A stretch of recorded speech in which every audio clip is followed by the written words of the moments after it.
د لغمان ولایت په مرکز کې د 12.5 میلیونه افغانیو په ارزښت د یوه لوی او 150 وړو سربندونو د جوړولو چارې پیل شوې دي. د لغمان ولایتي چارواکو په وینا د دغو پروژو په پلي کېدو سره به سلګونو کسانو ته د کار زمینه برابره او په بشپړېدو سره به یې 2000 جریبه ځمکه خړوبه شي.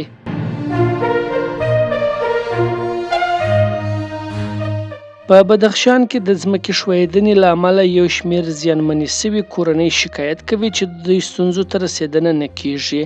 د دوی په وینا د یادې پیښې په پایله کې له 10 تر 25 کورونو په بشپړه توګه او څه باندې 350 نور کورونه په جزئي توګه ویجاړ شوي دي. د بدخشان د طبیعي پیښو پر وړاندې د مبارزې ریاست وایي چې له زیانمن شویو سره د مرستې لپاره یې خپلې هڅې پیل کړې دي.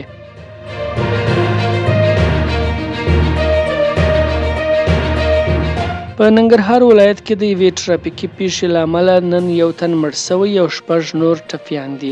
د ننګرهار د امنیه قومندانۍ ویاند عبدالبصیر زابلی وایي دغه ټرافیکي پیښه پرون د ننګرهار د کوز کونړ ولسوالۍ د عبدالله خیلو په سیمه کې د یوه سراچا او کورلا ډوله موټر د ټکر له امله رامنځته شوې ده. نوموړی د دې پیښې لامل د موټر چلوونکي بې احتیاطي ښودلې ده.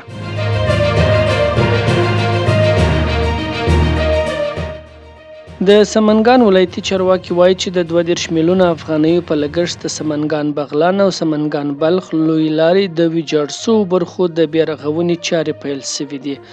د سمنګان د ټولګټو چارو رئیس آغا وایي چې د یادې پروژې ټول لګښت به د ټولګټو وزارت له لوري ورکول کیږي.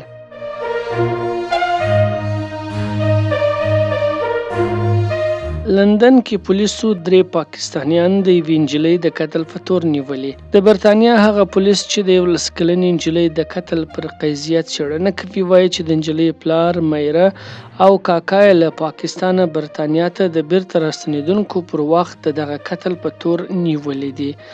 د سارا شریف مړی په اګست کې موندل شوی و.